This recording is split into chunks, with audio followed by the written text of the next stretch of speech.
क्या Epstein files और bitcoin के बीच में कोई कनेक्शन है? क्योंकि इंटरनेट पर लोग बोल रहे हैं कि सतोशी नाकामोटो कोई नहीं था, बिटकॉइन का असली बाप जेफरी एप्स्टीन था। वेल, इस बात में कितनी सच्चाई है ये तो आज हम डिकोड करेंगे इस वीडियो में, बट एक इंपॉर्टेंट चीज मैं आपको दिखाता हूं। देखिए 30 तारीख को 30 जनवरी को डिपार्टमेंट ऑफ जस्टिस यूएस ने एप्स्टीन फाइल्स रिलीज करी। अब उसके बाद क्रिप्टो मार्केट में होता क्या, ये देखिए, ये है आपकी 30 तारीख की कैंडल। अब यहां पर आप देखिए सपोर्ट चल रहा था बिटकॉइन का ऑलमोस्ट 80,000 के लेवल पर, बट उसके बाद से जिस दिन से एप्स्टीन फाइल्स रिलीज हुई हैं, क्रिप्टो मार्केट के अंदर एक क्रैश आ गया। पूरा बिटकॉइन, इथीरियम, सोलाना सब में लोगों की पोजीशंस लिक्विडेट हो रही हैं। यहां पर लोग बोल रहे हैं कि जरूर कोई ना कोई कनेक्शन था, क्योंकि जैसे ये डेटा बाहर आया भाई कुछ लोगों को डर लगने लगा, और अगर वो डर सच निकला तो आगे क्या हो सकता है, ये सब आज हम डिटेल में बात करने वाले हैं। देखिए, सबसे पहले आज इस वीडियो को मैं शुरू करूं, मैं आपको बताना चाहता हूं जो आज के हमारे वीडियो के एजुकेशन पार्टनर है, जिसका नाम है शार्क एक्सचेंज। शार्क एक्सचेंज पर आप बिटकॉइन, इथीरियम, सोलाना, इनफैक्ट जिस भी कॉइन में आपका इंटरेस्ट है उसमें आप ट्रेड कर सकते हो। अब क्रिप्टो मार्केट के अंदर बहुत बड़े बड़े मूव्स आते हैं, जैसे आपने देखा कि 1,26,000 के लेवल से अब यहां पर 50% से ज्यादा का फॉल आ चुका है। अब 50% के फॉल आपको और किस मार्केट में मिलते हैं? देखो, फॉल से मतलब नहीं है, यहां पे मैं ट्रेडिंग की बात कर रहा हूं। अगर डायरेक्शन सही पकड़ी तो यहां पर पैसा बन सकता है नहीं, ये समझने वाली चीज है। ज्यादातर लोग ये समझते नहीं है कि ट्रेडिंग करके अगर आप डायरेक्शन पकड़ लें और सही डायरेक्शन में रहेंगे तभी पैसा बनेगा। लोग क्या करते हैं, गलत डायरेक्शन में बैठ जाते हैं। सो डायरेक्शन बहुत इंपॉर्टेंट है। दूसरी चीज कि क्रिप्टो मार्केट के अंदर वॉलेटिलिटी बहुत ज्यादा है, तो वॉलेटिलिटी के साथ यहां पर आपको ट्रेडिंग में बहुत सारी अपॉर्चुनिटीज मिलती है, क्योंकि ट्रेडर्स को चाहिए होती है कि वॉलेटिलिटी हो। अब 50% का फॉल, जैसे मैं बोलता हूं कि नेक्स्ट निफ्टी में कब मिलेगा मुझे नहीं पता, पर क्रिप्टो मार्केट में वो आ चुका है, और यहां से क्या आपको अपॉर्चुनिटीज मिल सकती हैं, सवाल ये है। शार्क एक्सचेंज पर लिखा हुआ है कि ये इंडिया का लोएस्ट कॉस्ट क्रिप्टो एक्सचेंज है, मतलब यहां पर फीस बहुत कम है।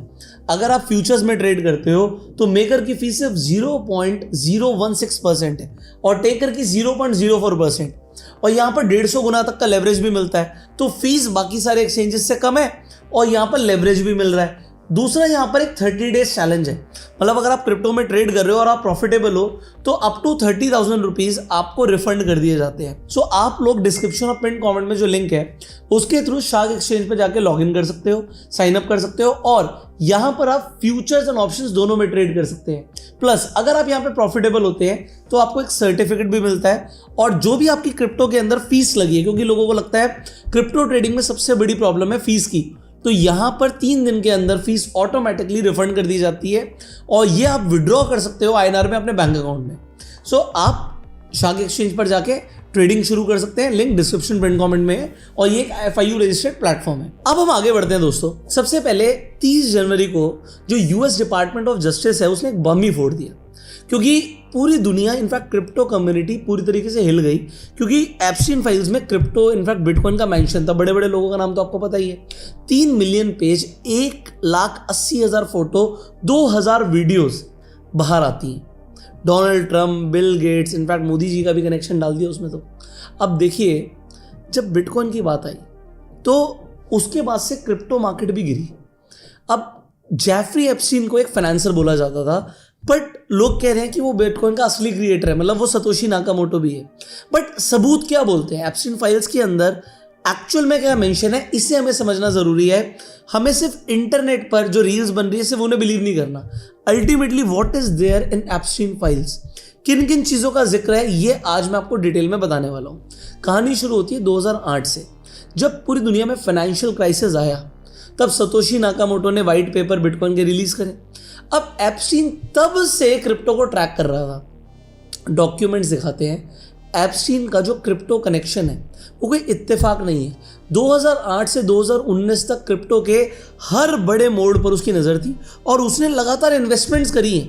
देखो, लोगों का मानना है कि एक इंफॉर्मेशन ब्रोकर के तौर पर एप्स्टीन के पास वो एक्सेस था जो और किसी के पास नहीं था। उसने क्रिप्टो एंटरप्रेन्योर्स को बड़े पॉलिसी मेकर्स और रिसर्चर से मिलवाया, तो कनेक्शन बनाने का इसने काम किया। बट अब एक तरफ बोल रहे हैं लोग कनेक्शन बनाना, एक तरफ बोल रहे हैं वो खुद ही सतोशी नाकामोटो था। इसे अब हमें समझना जरूरी है। सो एक एक करके मैं आपको बातें बताऊंगा। सबसे पहले जब मैं 2008 से 2015 के बीच में बात करता हूं तो एप्स्टीन का जो मैनहट्टन मैंशन था उसके अंदर एक मीटिंग होती है। वहां पर दो लोग मौजूद थे, ब्रूक पियर्स जो टीथर के को फाउंडर है यूएसडीटी, और लैरी समर्स जो फॉर्मर यूएस ट्रेजरी के सेक्रेटरी हैं। अब ब्रूक पियर्स ने एप्स्टीन और समर्स के सामने बिटकॉइन का लाइव डेमोन्स्ट्रेशन दिया कि बिटकॉइन कैसे काम करता है। भाई समर्स ने बोला कि यार ये बहुत रिस्की इन्वेस्टमेंट्स है, लेकिन एप्स्टीन ने पियर्स को अकेले में लॉबी में बुलाया और क्रिप्टो वॉलेटिलिटी पर लंबी बातचीत करी। उसके बाद से पियर्स, एप्स्टीन, समर्स की और भी लंबी कॉन्वर्सेशन चलती रही। अब देखिए टीथर के फाउंडर यूएसडीटी में कितनी ट्रांजैक्शंस होती हैं। अब क्या ये सिर्फ एक इन्वेस्टमेंट मीटिंग थी या फिर एक ऐसे कंट्रोल की तैयारी थी जो कंट्रोल आज तक कायम है? देखो, ये एक मीटिंग नहीं थी, ऐसी मैं आपको अब एक एक करके बहुत सारे इंसिडेंसेस बताने वाला हूं। देखो, जब सबसे बड़े सवाल की बात आती है कि अगर एप्स्टीन सतोशी नहीं है तो क्या उसने बिटकॉइन को हाईजैक किया? अब हाईजैक में क्यों बोल रहा हूं, 2015 में जो बिटकॉइन फाउंडेशन थी वो कोलैप्स हो गई थी और डेवलपर्स की सैलरी देने के लिए पैसे नहीं बचे थे। तब एंट्री होती है MIT मीडिया लैब्स की। उसकी डायरेक्टर थी जोई। जो डायरेक्टर जोई थी उसने एप्स्टीन से पैसों की मदद मांगी। एप्स्टीन ने हाँ कर दिया कि ठीक है, मैं पैसे देने के लिए रेडी हूं। अब एप्स्टीन मतलब बिटकॉइन की फाउंडेशन कोलैप्स कर रही है, उसे बचाने के लिए पैसे क्यों दे रहा है भाई? और कितने पैसे दिए इसे भी समझिए। डेवलपर्स की सैलरी जानिए, जो बिटकॉइन के इनिशियल डेवलपर्स हैं उनकी सैलरी एप्स्टीन क्यों दे रहा है? उसका क्या फायदा है? कोई लिंक था क्या? समझते हैं। अब एप्स्टीन ने MIT को टोटल $8,50,000 दिए, जिसमें $5,25,000 सिर्फ डिजिटल करेंसी इनिशिएटिव के लिए थे।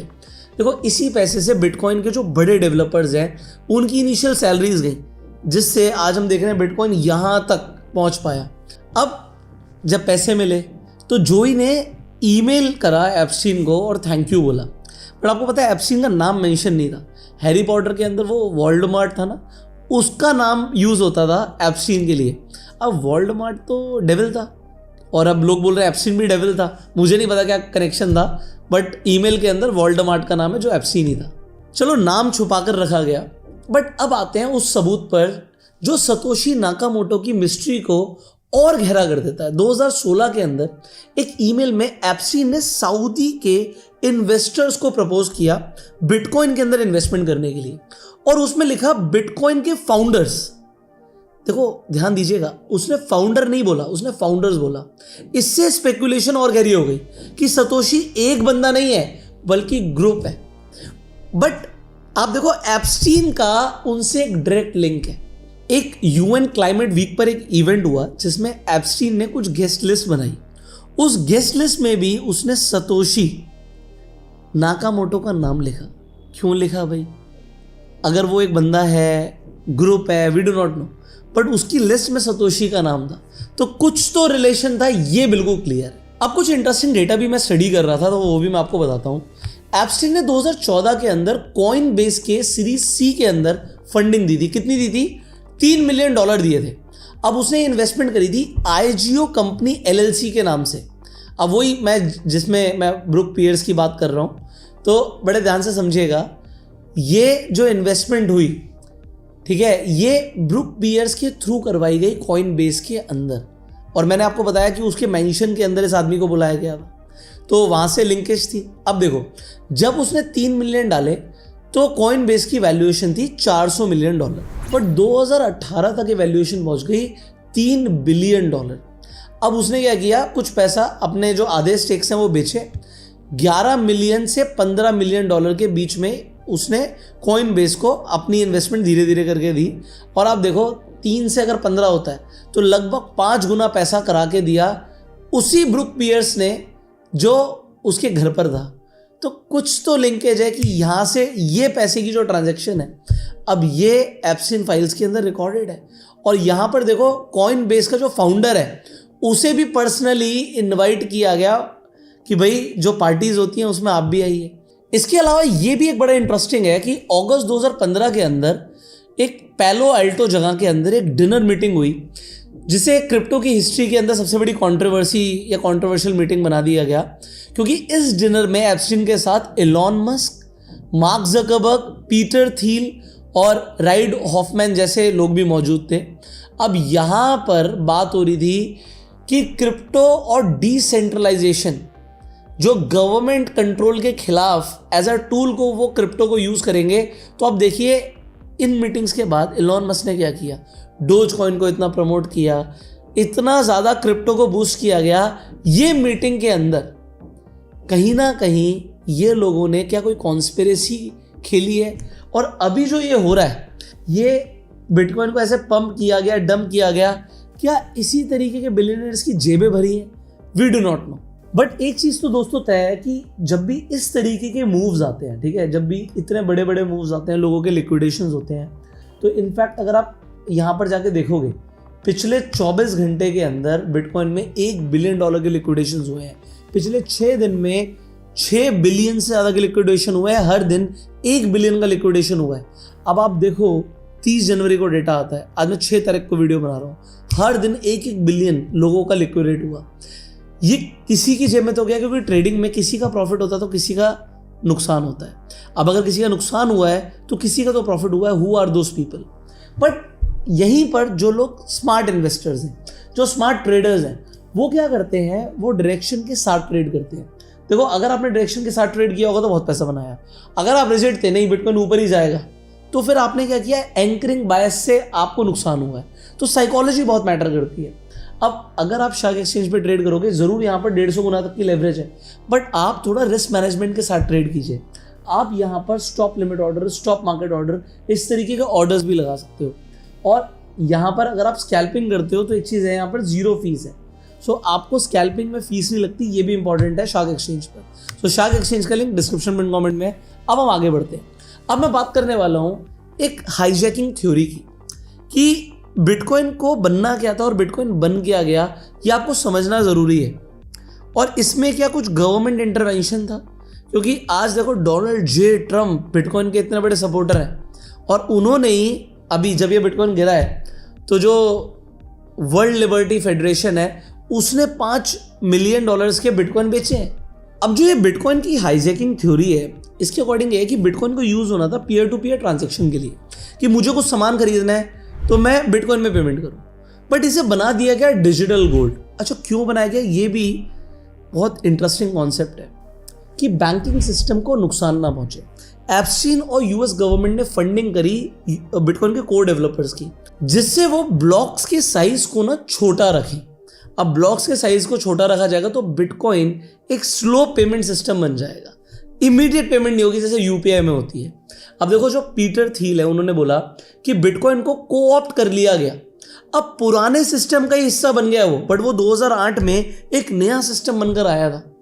अब देखिए, आपको ये समझना पड़ेगा कि एप्स्टीन इन्वॉल्व तो था, इसमें कोई डाउट नहीं है, बट अब आने वाले टाइम में कुछ फैक्ट्स आपके सामने आएंगे जो आपको भी हिलाकर रख देंगे, जिसकी वजह से शायद ये बिटकॉइन के अंदर क्रैश आया। बट एक चीज़ क्लियर है, आने वाले टाइम में क्रिप्टो के अंदर वॉलेटिलिटी बनी रहेगी। ये जो मार्केट नीचे जाती है ऊपर जाती है, अभी देखो जो ग्रीन कैंडल बन रही है, ये भी कोई छोटी कैंडल नहीं है दोस्तों, 6% की कैंडल है। आपने एक दिन में निफ्टी को 6% मूव करते हुए कब देखा था? और आज कोई इवेंट नहीं है, ये क्रिप्टो के अंदर रोज की वॉलेटिलिटी है। सो इस तरीके की वॉलेटिलिटी में अगर आप ट्रेड करना चाहते हो, आप शार्क एक्सचेंज पे कर सकते हो। इसके साथ साथ एक 5 दिन की क्रिप्टो ऑटोमेशन की वर्कशॉप होती है। अगर आपको क्रिप्टो में ऑटोमेशन सीखना है, मतलब आप रात में सो भी रहे हो तो आपकी स्ट्रैटेजी चलती रहे, आप अपनी कोई भी स्ट्रैटेजी को बिना कोडिंग सीखे ऑटोमेट कर सकते हो। अब वो 5 दिन की वर्कशॉप को अगर आपको अटेंड करना है तो उसके लिए आपको शार्क एक्सचेंज के लिंक के नीचे डिस्क्रिप्शन और पिन कमेंट में रेजर पे का लिंक मिलेगा, उस पर क्लिक कीजिएगा। उसके चार्जेस है 500 रुपया। बट अगर आप 5 दिन की क्लास अटेंड कर लेते हो तो बिना किसी क्वेश्चन के आपको 500 रुपये रिफंड कर दिए जाते हैं, क्योंकि हर क्लास में अटेंडेंस होती है। हम चाहते हैं कि आप ऑटोमेशन को सीखो। आप मैनुअली गलत डिसीजन ले सकते हो, इमोशनल डिसीजन ले सकते हो, बट अगर आपने एक बार अपनी स्ट्रैटेजी को ऑटोमेट कर दिया तो आपने जो स्ट्रैटेजी में कमांड दी है कि भाई ऐसा करने पे सेल हो जाना, ऐसे करने पे बाय हो जाना, तो वो ऑटोमेट होगा। तो क्या आप ऑटोमेशन सीखना चाहते हैं? इफ यस, सो रेजर पे का लिंक भी आपको डिस्क्रिप्शन में कमेंट में मिल जाएगा। अब आप मुझे कमेंट्स में बताइएगा कि आपको लगता है क्या जेफरी एप्स्टीन ही सतोशी नाकामोटो था या फिर नहीं था? व्हाटएवर यू थिंक, यस और नो कमेंट करके जरूर बताइएगा। और इस महीने बिटकॉइन कहां तक जा सकता है, you can share your opinion in comment box. Share this video, subscribe this channel, click on the bell icon. You go self-made, and Jai Hind.